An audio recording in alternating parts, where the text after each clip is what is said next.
Volume 26, The Mist of Emptiness, Vanilla Ice, the arc where we were first introduced to Vanilla Ice, the stand user of Cream. The first interaction between Vanilla Ice and the Stardust Crusaders was an immediate fatality. That alone was able to establish the group situation when matched up.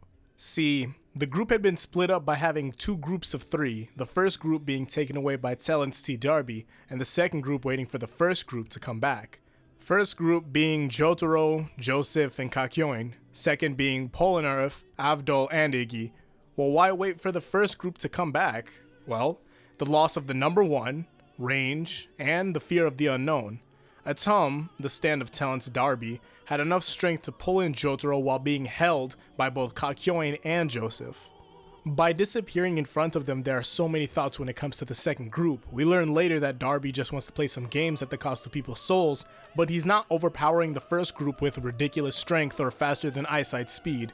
The second group had only been shown that the enemy stand user was stronger than all three of Group 1 and had the ability to pull them into a black hole. And when you think between the group members that you have left, it goes back to what I said about multiple thoughts.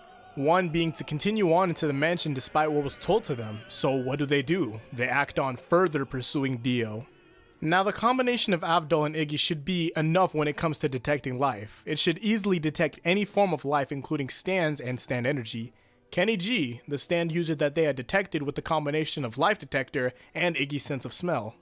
They had easily dealt with Kenny G, so maybe there's a possibility that the future stand users will be the same as him. They don't know, but that's what highlights the whole situation. The audience had seen Vanilla Ice before the Stardust Crusaders did, and the potential of Vanilla Ice had seemed vague when first introducing him, but when his introduction had ended, it solidified that the group is going to be in some deep trouble.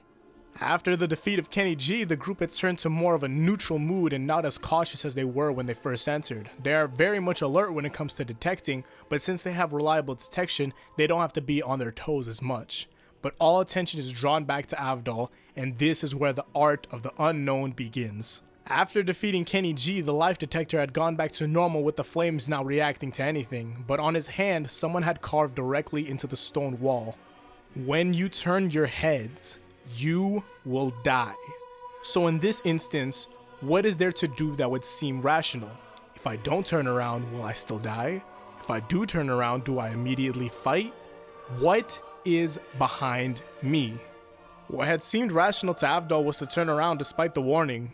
Ask yourself, would you turn around if something had told you that you would immediately die if you did? Well, the question varies to many because it depends on how someone views what they don't know. Avdol had turned around and saw Vanilla Ice's stand, Cream, ready to attack. In that instance, there was a lot to think about, highlighting questions like, what is that? What does it do? And where did it even come from? But when it came to Avdol, the questions were more of, how did Iggy or I not detect this stand? How do I tell them in time? What the hell is that? But after very quick thinking, putting Iggy and Polnareff ahead of himself is what he had done. Despite what he had said to both Iggy and Polnareff before they entered, which in the end had been the fatal end to Avdol. Now our view through Polnareff's perspective begins exactly when Avdol had sent both Polnareff and Iggy flying. Why did Avdol hit us? Why are his arms on the ground? Where's Avdol? This isn't Polnareff genuinely knowing if Avdol is dead or not. He knows he's gone when he sees the arms. It's more of purposely not believing it. It's the 5 stages of grief, but probably excluding bargaining. But following the rest of the arc through the eyes of Polnareff had really shown you the feeling that him and Iggy had shared when confronted by something that they couldn't understand.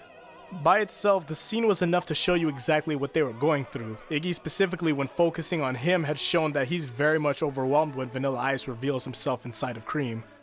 Then that feeling of being trapped, because how exactly do you know if you're ever in the clear when you're being pursued by something that you can't even see? Moving further on into pages or in time in the anime, you notice that Polnareff and Iggy try to cover each other as well as possible due to this invisible force that can wipe them out from existence in an instant. The feeling of being trapped because you don't know where something is. Piecing that together with the destructive yet silent power that Vanilla Ice has is a setup for misfortune. Going back to when Polnareff had tried to strike at Cream, he revisits a feeling that he knows well in part 3. That feeling being a type of mourning, but at the same time containing regret, despair, and rage. All of this due to Vanilla Ice and Cream. See, I believe that Vanilla Ice was one of the more better villains in part 3. He's the boss before the final boss, and getting past him means you're going to have a couple of casualties to understand what's going on first. Especially since there was no information on Vanilla Ice before going in, and his whole existence is a random factor. But at the same time, the Stardust Crusaders commonly go against stand users without knowing their abilities until during the fight. Majority of the time that gets them hurt, and instances where they could be close to death, yet there was never a villain to put a nail in the coffin.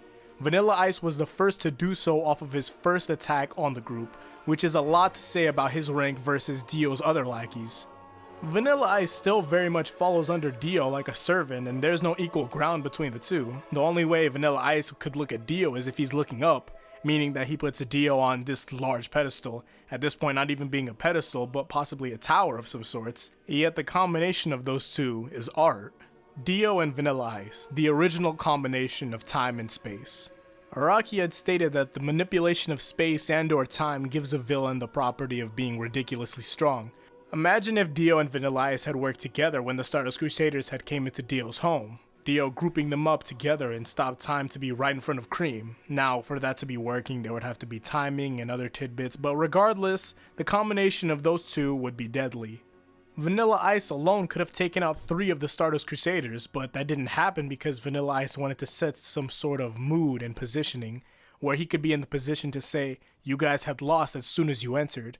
So how exactly do you lose a character in the process of making one of the best fights in the part? You lose him due to madness. See, once you know the unknown, then it isn't the unknown. Once you know something, you know for the most part what's going on with it, the problems, how to exploit it, how it works, the tricks behind its process or power.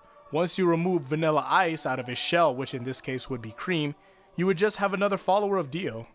Notice that when Vanilla Ice starts showing his true colors, Polnareff starts reading Vanilla Ice, catching his paths, the pattern of how he destroys things, the timing so he knows when to strike.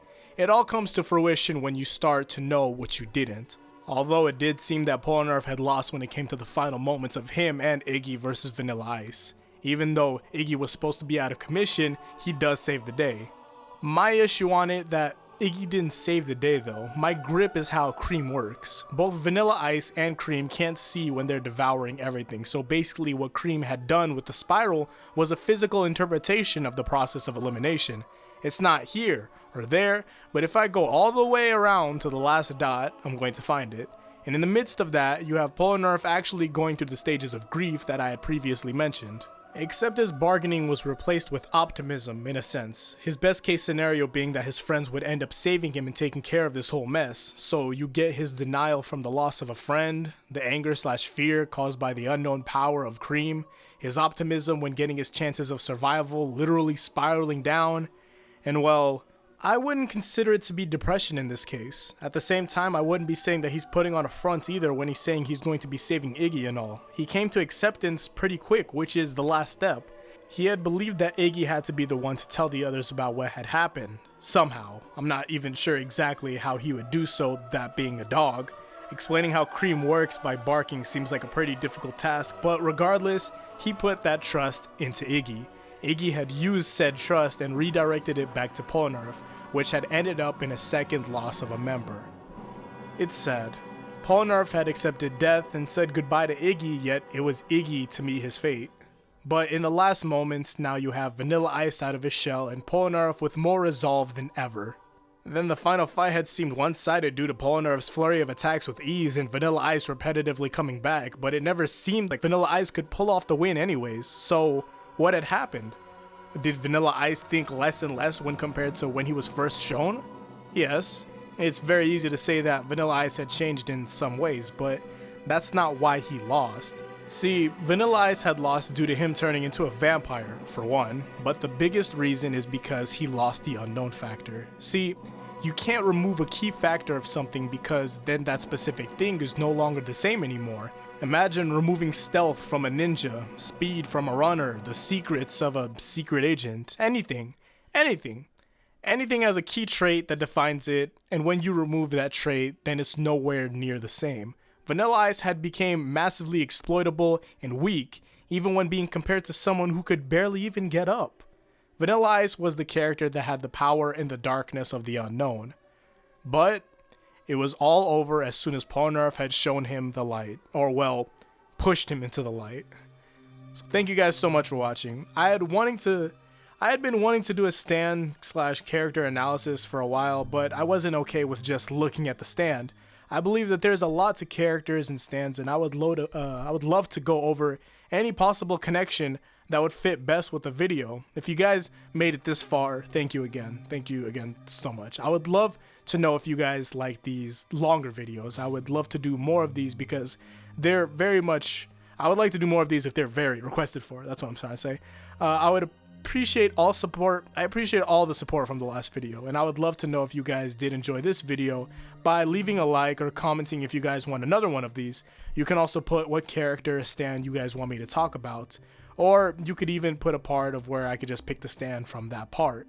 But you guys get the gist of it. So I'll see you guys in the next one. Until then, peace out and Godspeed.